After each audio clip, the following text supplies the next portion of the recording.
Kwa watu wa sunna watakiwa kusifika na sifa ya at-ta'assub. Alikuwa akisema Sheikhuna Sheikh al-Albani alayhi rahmatullah rahmatan wasi'a, nahnu la nata'assaba lish-shakhs wala ala ash-shakhs. Alikuwa akisema rahimahullah, sisi ahlu sunna wal jamaa atushabikie zidi ya wowote wala ajili ya wowote. At-ta'assub lish-shakhs au ala shakhs, unakuwa mshabiki zidi ya mtu.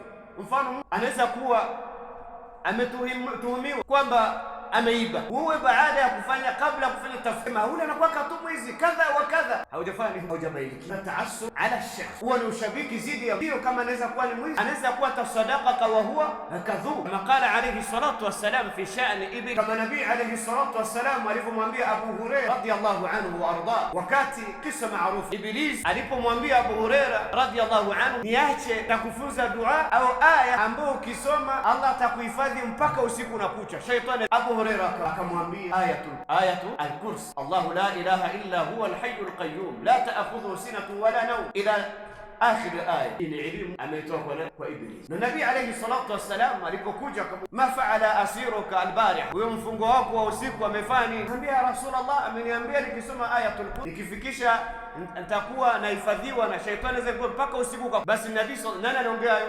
Iblis. Akamwambia sadaqaka wa huwa kadhub, amekwambia kweli lakini asili yake ni mongo.